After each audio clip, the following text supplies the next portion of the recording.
Welcome to Tales from the Bridge. Joel Fishbane is on the show today. Joel is a published writer, a screenwriter, a script doctor. He's got a lot going on. If you want to know about the industry and about self-publishing and about the film industry and how to get your screenplays seen, this is the episode for you. Joel just has a lot going on. We're super happy that he joined us. All right, let's make our way over to the bridge.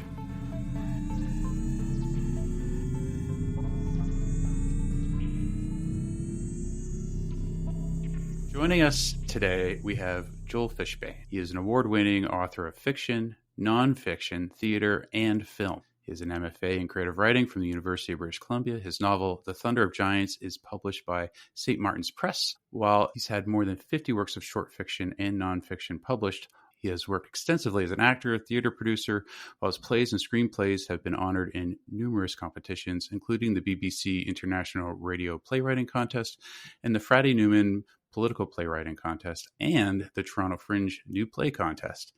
He currently works as a story analyst, helping to develop screenplays both with writers and studios, while his feature film, The Composers, is in active development with Animal Mother Films. So that's a lot, Joel. Welcome to the show. What's happening now? What are you working on now? What's the latest and greatest that we can expect from you? Well, like all word artists, I'm working on a lot of things at once. So we are working on The Composers, is the film that you just mentioned, and that is in development right now. So I just submitted a recent draft, and they are actively trying to get the funding together, and they're talking to actors, and they're trying to do, the producers are doing all that stuff. So we are hoping that that will finally get into production and move forward on that. I continue to work as a script doc, like you said, so I'm always working on a bunch of different screenplays with different production companies and the artists themselves. I'm working on my own work. I'm working on a new novel. I have another novel that is being shopped around by my agent right now. And I have various works of short fiction, which are forthcoming in various publications. Yeah. Okay. So lots of stuff. What's been your experience in that publishing space and getting your work out there? And what are your thoughts on self-publishing on Amazon? So I think it's a really terrific venue that Amazon offers. And for some writers, it has been enormously successful. We all know that there's like various writers who they publish on Amazon and they hit and they're incredibly successful and they've managed to make a career out of that. And that's fantastic. It's incredibly difficult though. You know, there are tons and tons and tons of books on Amazon. And so it's easy to get lost in the shuffle, and it can be dangerous to publish something on Amazon and expect that you're going to become famous right away. It can be really hard to stand out. The advantage of going through the traditional publishing route, which is what I did with my book, is that you have to get through a lot of gatekeepers, and that forces you to ensure that the book is as strong as possible. You know, I had to submit to agents, and then finally my agent took it and we did another draft, and then we submitted it to publishers, and then they gave us various rejections, and then I wrote another draft, and then we submitted it again, and then finally the publisher accepted it, but then there were like 2 more drafts before we finally hit publication date. So there's a lot of gatekeepers to get through, but that can be really advantageous to the project. The challenge of publishing on Amazon is that you're your only gatekeeper usually. Maybe you've hired an editor or proofreader, and I hope that you have, but you might be the only person who is looking at it, and that means that you're not getting challenged enough to make the work the best that it could possibly be. There may be mistakes that you missed. There may be things that you didn't notice, and other voices can give you different perspectives on the work. So I would never tell people not to publish on Amazon. I think it's a tremendous opportunity, like I said, but there just have to be some caveats that I think writers should be aware of. So if someone wants to go the traditional route, what does that look like? And it feels sort of daunting, right? It feels like you're climbing a mountain. Absolutely.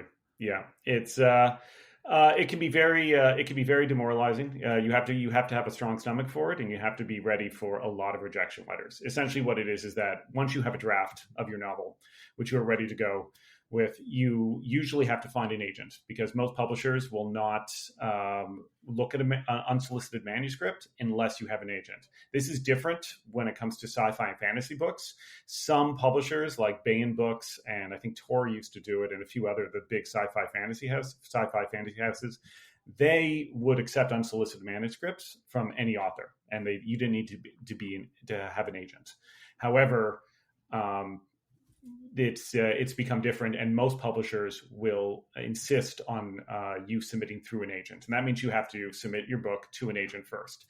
Agents get a lot of submissions. They all want different things. They're interested in the market. They're looking at like what's selling right now. It can be really hard to get an agent's attention. And that's where it can be really demoralizing. A lot of agents, you've sent things out and they just will never respond to you, or they just respond to you with a boilerplate form letter. Thank you, but no thank you. Sometimes, hopefully they've read it, they like it, they will talk to you about it. And then eventually, if you're lucky, you will find your agent. My agent right now, for instance, it took a lot of legwork. I think I was looking for about a year before I finally signed with him. But it takes some time, and sometimes it's all in who you know. Sometimes you just have to network and hope that you make a connection. Once you get the agent, then the next step is the agent is the one who does the legwork to submit the book to the publishers.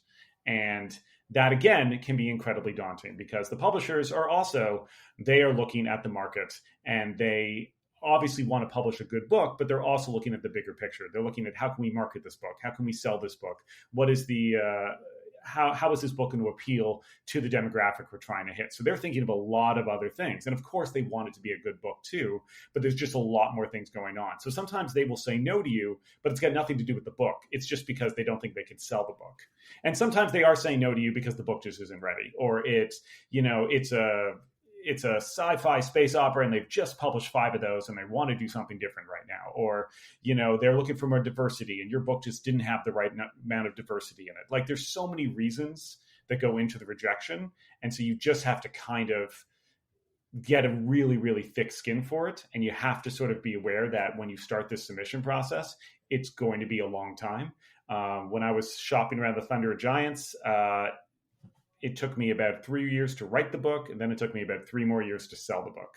So that was an incredibly long process. And during that time, I was doing I was working on other projects too, but then of course I had to keep doing lots of rewrites and stuff. So you're also writing scripts, and you're a script doctor. How different is that process? Because we know writing a book, I mean, that's a big feat on its own. Is a screenplay easier to write for someone who's less experienced or hasn't been trained formally? And then the process to sell that screenplay seems much more difficult, or maybe just as difficult. Yeah, so screenwriting is just an entirely different type of storytelling. And so there are people who might find it easier to write a screenplay than to write a novel, because they're two completely different types of, they're two different mediums. And they each have their own rules and they each have their own styles. And if you have a cinematic visual imagination, you may be really well suited to write a screenplay. However, screenplays also have their own structure. They have their own rules. They have their own sort of ways that you need to sort of build the story. And selling a screenplay can be just as hard, if not harder, than selling a novel, because again, you're dealing with the same thing. You're trying to stand out. You have to find an agent. You have to find producers.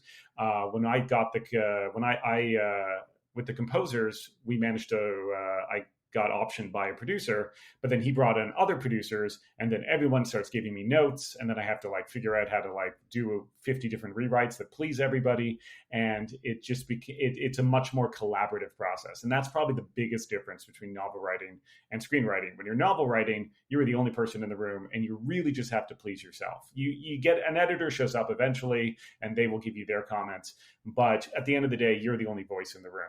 When you're dealing with a screenplay, there's so many people get involved in that project. It's you. It starts off with you, but then it's the producer, and then the director, and then the actors come in and they have their ideas, and then the designers come in and they have their ideas, and then everybody has to be working together to try to create a cohesive artistic product. And as the screenwriter, the joke is the screenwriter sometimes can be the least important person in the room, because so many other people are doing things, and so many other people are involved. And you can think of your favorite movies. You may not even be able to name the screenwriter unless they were the writer-director, like Aaron Sorkin or Quentin Tarantino. But most of the time, the screenwriter, you probably don't know their name. And it's because the screenwriter is sometimes in film can be considered to be less important just because they end up getting shoved off to the side once the film goes into production. And as a script doctor, what are some of the things that you run into most? You help people produce better versions of their work. They submit it to you and you review it. What are sort of the common pitfalls that you run into?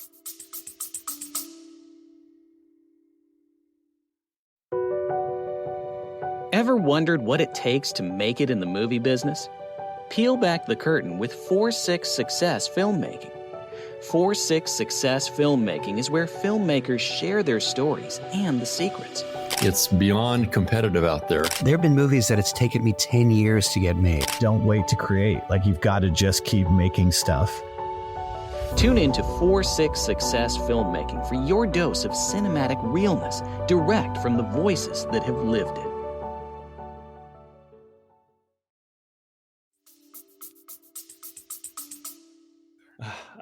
So the most common pitfall, I would say, is, well, there's two. So the first one is the character arc. Usually they haven't spent enough time crafting a character arc where we see the external events affect the character on some internal level. So the character is different at the end of the story. A lot of people kind of forget about this, but it happens even in like big blockbuster action films. There still is a character arc. In your typical Marvel superhero movie, there's still a character arc.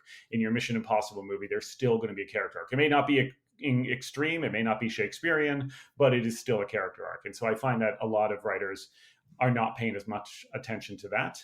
And then the other thing is just that they're often trying to do too much. I often read things where there's like 6 subplots going on. And so you have the main plot, and then you have 6 subplots, and you have an ensemble of like 30 characters. And aside from just the budget constraints that go into that, like it would just be so expensive to produce, it also just creates an unfocused story. And so a lot of time I'm saying, like, you don't need this, and you don't need this, and you should focus on, it's very clear that this is your story, or it's like these 2 characters. And so focus on this. And so you have the A plot, and then maybe you have a subplot, which would be the B plot, and then try to focus on that. Because if you have too many plot lines and the movie becomes unfocused, and it can become very, it's hard to invest in any one character or any one storyline. And we've probably all seen movies where that's happened, where it's just, there's so much going on that we don't really, we lose track of the plot. We don't really know what's going on. We're not as invested in the characters. And it's usually because they're trying to do too much.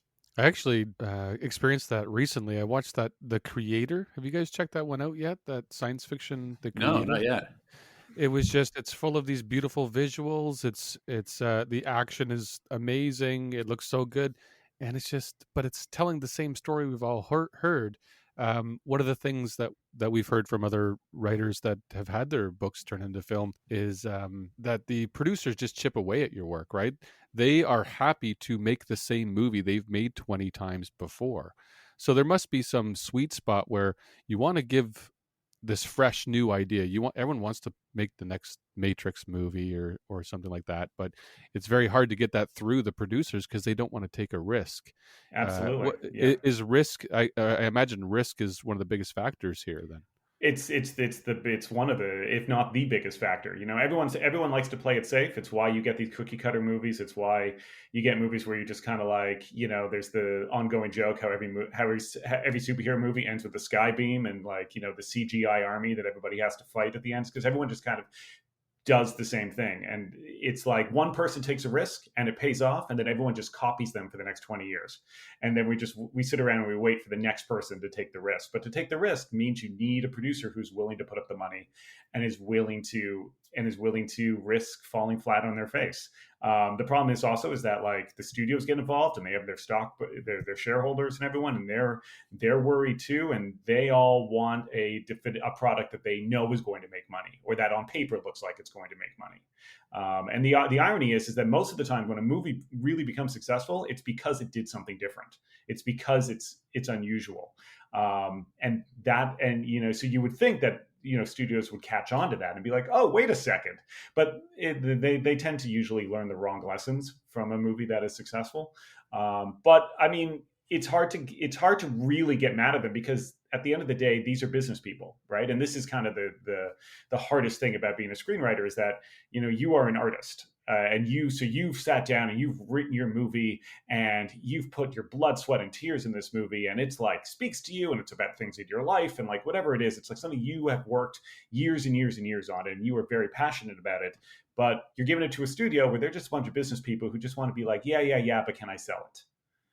And that's something that you have to learn to work within that, and you have to try to figure out how you can still tell your story while working within the confines of the Hollywood system or of the studio system. And I guess that must be true also of writing, like novels or novelettes or short stories, etc. Apart from film, I can imagine that credibility gap for the new authors is got to be such a difficult thing to overcome because of risk, right? They don't want to take a risk on a new author. What are some tools or tricks or some hustle that you've used or you've seen others use to kind of bridge that credibility gap with publishers for newer authors? Sure. Well, so first of all, being a new author is actually can work in your favor because you're the new shiny thing. Because you're untried, so someone can make an argument like, "Hey, this is a fresh new face.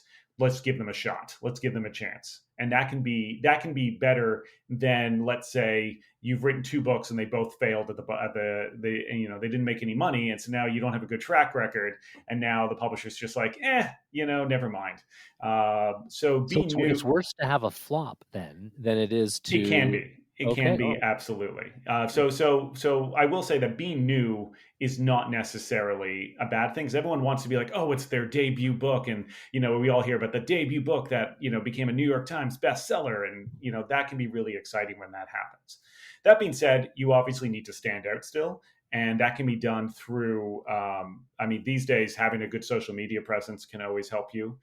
You get noticed because you've branched out online, and you have a sort of a built-in audience that is going to go with you to whatever product you are going to try to sell. And the other thing is, of course, the premise. Ideally, you can deliver a premise that is original, but yet still has some sort of tinge of familiarity. That's why there's the joke of it's like blank meets blank. When we're trying to sell the movie, we're like, oh, it's The Matrix meets Back to the Future or whatever, right? Like we try to do that because it gives people a familiarity to it, and they can go, oh, okay, I think I know what that is. And the other thing, honestly, is like just work on your craft and try to be as good as you can be. I read a lot of scripts, and I read a lot of, I also read a lot of books because one of my jobs is to tell Hollywood studios whether books should be turned into films. So I read a lot of books, and a lot of times you can tell that it's like this was rushed.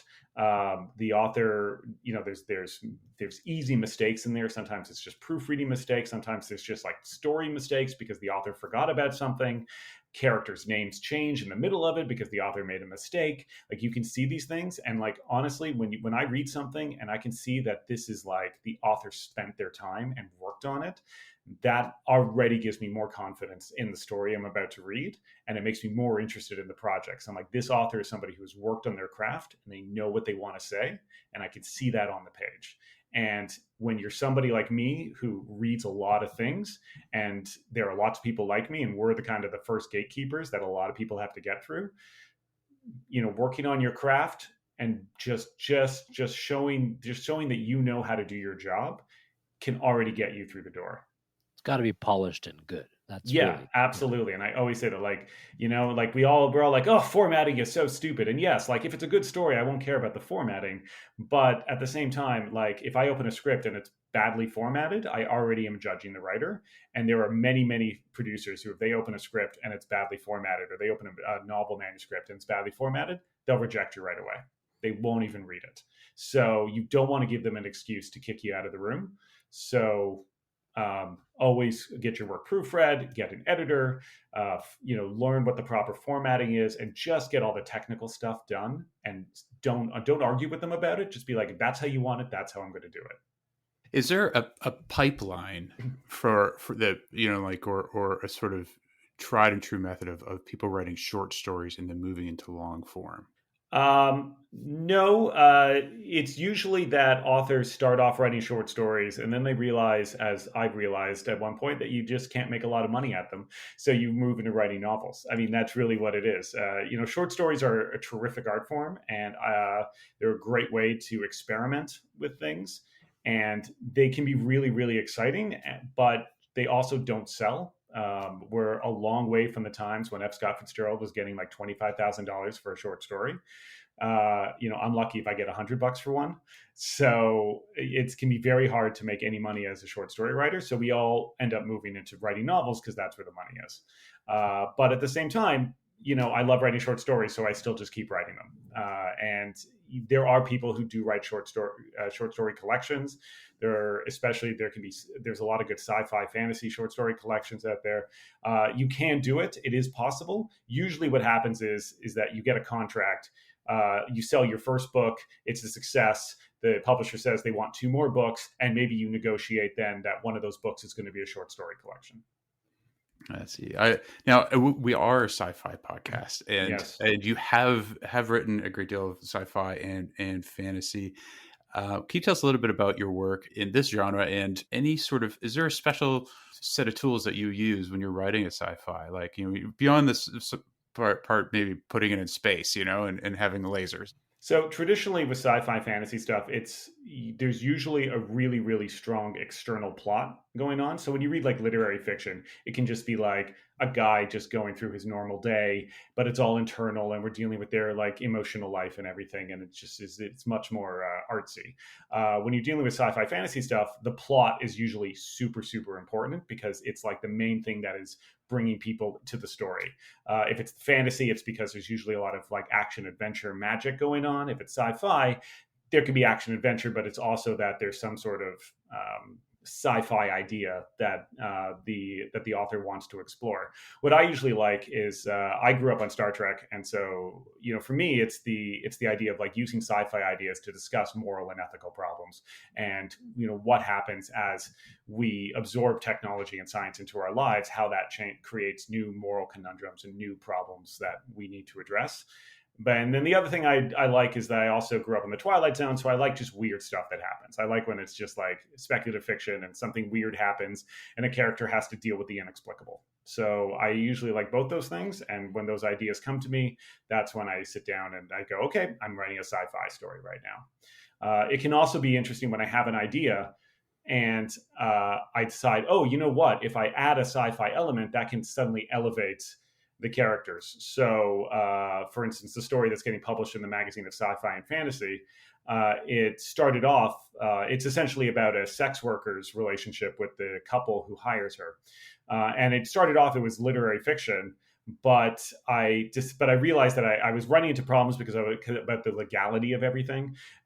So I set it in the near future where sex work is legal, but it's set now in the province of Quebec, where Quebec has separated and become its own country. And meanwhile, America is having its own problems. And the woman in the story, she's suffering from an illness caused by biological warfare that happened during a civil war in the States when somebody used biological warfare. So it just opened up all these possibilities that I was able to suddenly do to build a really strong narrative world. And at the same time, at the core of it, it's still the story I wanted to write from an emotional standpoint.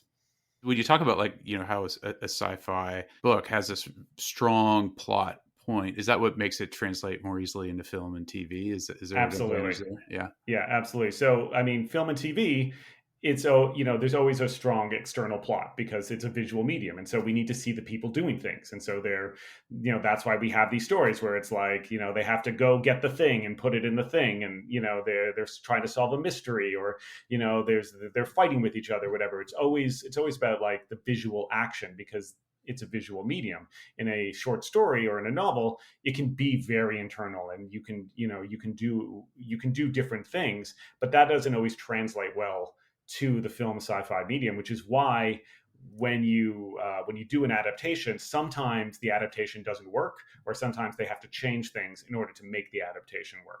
On the other hand, you have books which can adapt really, really easily. The Martian is a good example of a movie adaptation where the book adapts really easily to film, just because of the way it was written.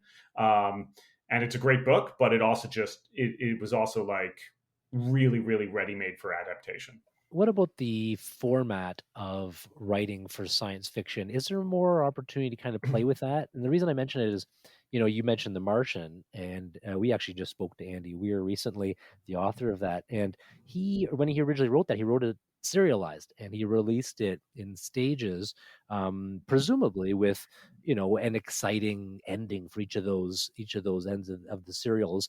And we also spoke with Hugh Howey, who is the author of Silo, and he also used serialized stories, and he released often. I don't know how often, but let's say every month, and he would release them online, and people would read it, and he'd get comments and feedback. I don't know about feedback, but he'd at least get comments. And I wonder if there's more opportunity with science fiction to do things differently, because there's a good pedigree, a long history of serialization of stories in sci-fi. Yeah, absolutely. And I think that's it's a terrific way to keep the audience hooked, and to keep them engaged in the story. And as a writer, it's a great way to keep yourself hooked because you've written your characters into a corner, and now you're like, well, I know exactly what I know the next step is to get them out of that corner, and then you have to write them into a new corner, and you just have to like keep creating keep solving their problems, and then giving them a new problem to deal with.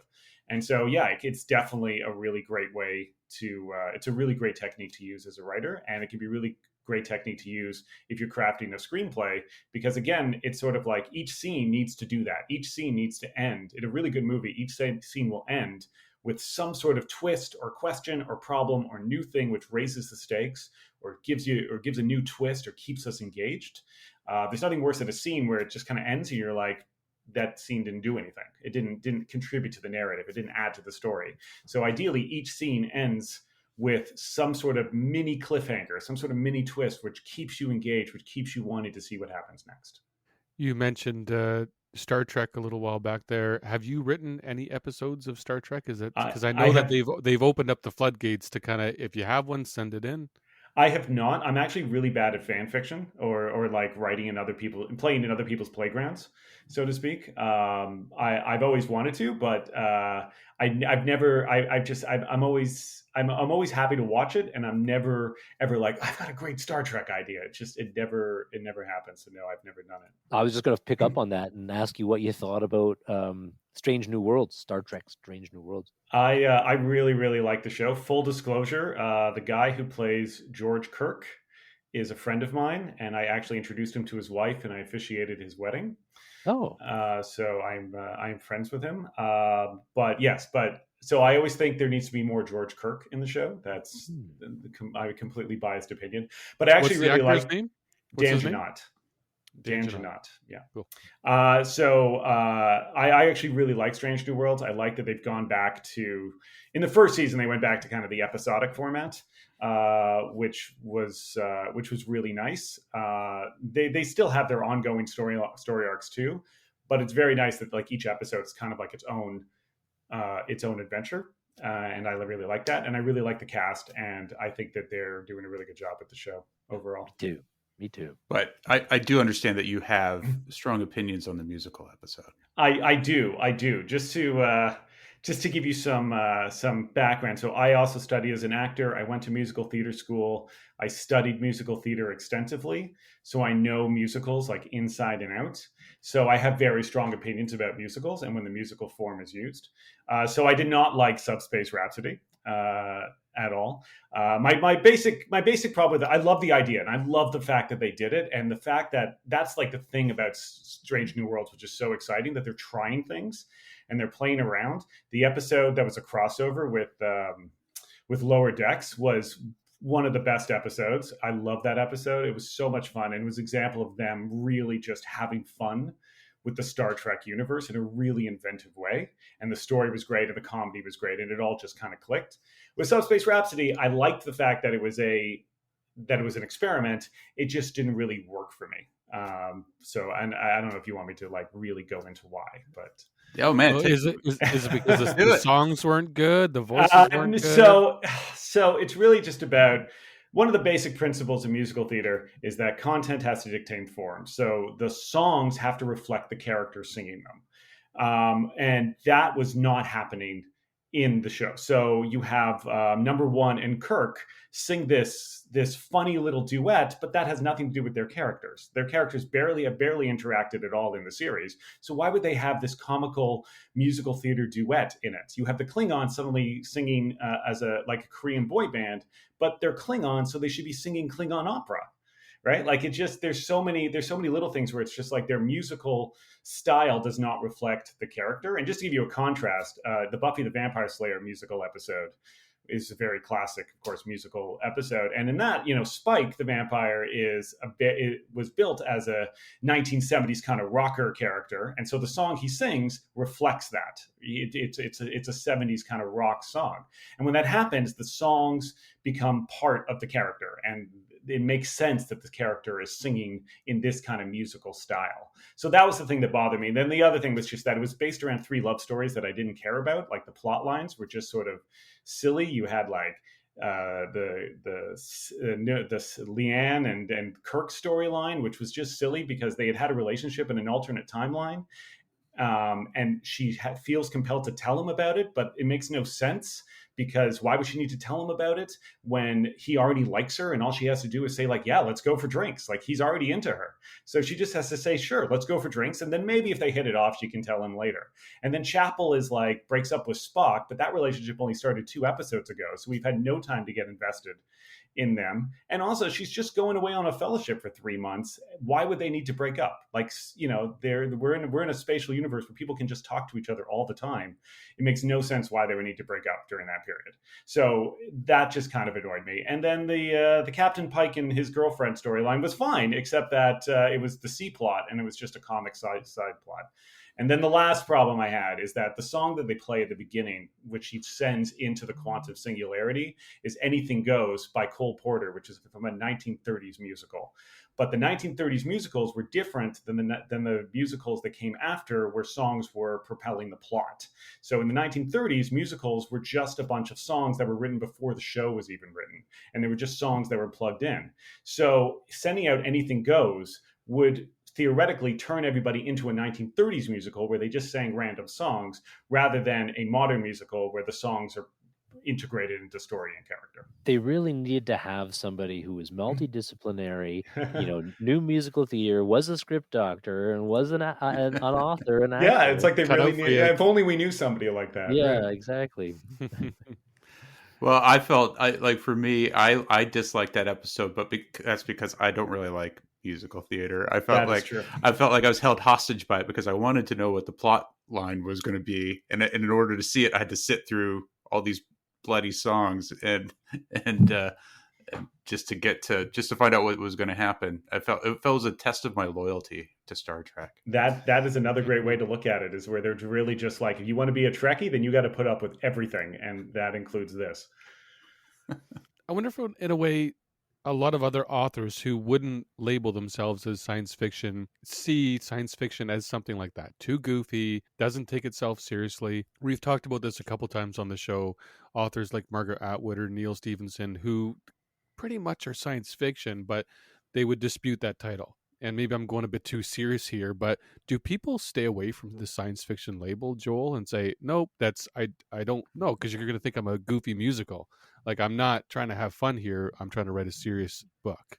There is definitely genre bias that happens for everything. And it's funny that you mentioned Margaret Atwood, because I think about that all the time. I'm like, you did write a sci-fi trilogy, but she will call it speculative fiction, and she will like say, no, it is not sci-fi. I think it's because that for a long time, you got pigeonholed as a writer. And if you were an author of literary fiction, then that's what you wrote. And if you were an author of sci-fi, then that's what you wrote. And that's how people saw you. And it could harm you if you tried to break out of that. An example would be J.K. Rowling, who wrote the Harry Potter stuff and then went off and wrote her mysteries as Robert Galbraith. And one of the reasons why she had to change her name, she had to use a pseudonym for that, is because she knew people were going to judge, these mystery books. It's like, oh, but aren't you the one that wrote those books about the boy wizard, right? And so it can be, people can start to prejudge you, and it can be very difficult. Fortunately, I think that's changing. I think we're in an age where there's a lot more mashups. There's a lot more speculative fiction moving into the literary genre. Science fiction is not so goofy, to use your word. It can be really cerebral. I'm thinking of things like Arrival, the book that it's based on. It was based on a bunch of short stories, and the author's name is escaping me right now. But Ted Chiang. There you go. And that's a fantastic collection of short stories, and all of his short stories they're all sci-fi, but they're all very cerebral and interesting, and they're not goofy aliens and other worlds. They're really, really intelligent explorations of the way we interact with technology and the philosophical stuff that can emerge from that. And I think that is changing, that we're getting a lot of genre mashups, and that we're getting sci-fi literary books, and we're getting Western fantasies. And it's because we're in this age now where there's been so much written, so much created, that I think people no longer feel they need to stay in the genre. They need to stay in their lane, and they can mix and match. And it's a great way to bring in new audiences too. If you create something, at the end of the day, sci-fi is really just a marketing label. So it's really about what story are you trying to tell. And yeah, if you could slap a sci-fi label on it, that might get some readers in the door. But if you can also slap a mystery on it, that could get other readers through the door. It's a mystery sci-fi thriller, or whatever genre mashup you want to do. So I would say that it definitely was like that once upon a time. But hopefully these days, I like to think that we are much more open to authors shifting genres. I do want to sort of circle back on the things that you are working on that you've got coming out. So I know it's a little repetitive, but just a sort of reminder for us, like you've mentioned a couple things. I know you've got a movie in the works, and but you said you've got another book that's getting shopped around by your agent. Are you allowed to talk about that? I mean, I can. It's I usually would say only brief things. So the book that's getting shopped around I wrote it for my MFA, and it's contemporary literary fiction. It's about a family of actors who get caught up in the Me Too era, and so it's set in 2019. That's kind of pretty much all I can say about it. But that's the book. And for those who don't know, an MFA is a Master's of Fine Arts, right? That's right. Yeah. So I did it as the online program through the University of British Columbia. But it's a great thing if you can afford it and you can do the time. It can be a really great way because it forces you to write. You're in a classroom workshop setting, and it forces you to just write every week and to produce work, and then your thesis at the end of the degree has to be a book. I mean, it could have been a screenplay or other things. For me, I chose to write a book, but so it forces you to actually create something. So if you're the sort of writer who you find it hard to get, you're not as disciplined and you're not as good at self-discipline, it can be a really useful way to force yourself to write. And for our listeners, we're going to have a link in the show notes. But to see what Joel is up to, his website is joelfishbane.net. And I'm just looking at the Thunder of Giants, and this sounds like a fantastic book. You've got over 400 reviews on Goodreads, and the reviews are pretty good. So this must be pretty rewarding. It's been 6 years since the book came out? A little more. It came out in 2015. How is it different now than when it first came out? Is it more settled now, or do you want to revisit that world, or what have you learned? I would never revisit the world. So I mean, the book was it's a work of historical fiction. It's about Anna Swan, who was the Nova Scotia giantess. She was a real life character, lived in the 19th century.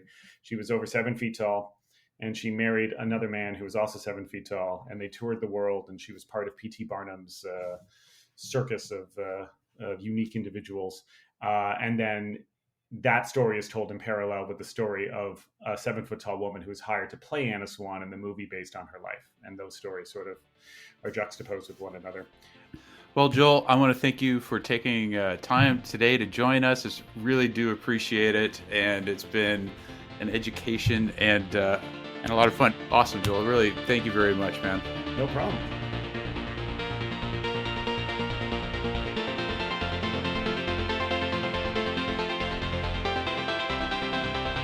Thank you so much for listening today. We really appreciate you. If you have not rated the show, please do so. We'd love to hear from you. Email us. Look in the show notes. We've got an email. We're on Facebook, always sharing stupid memes and having funny conversations.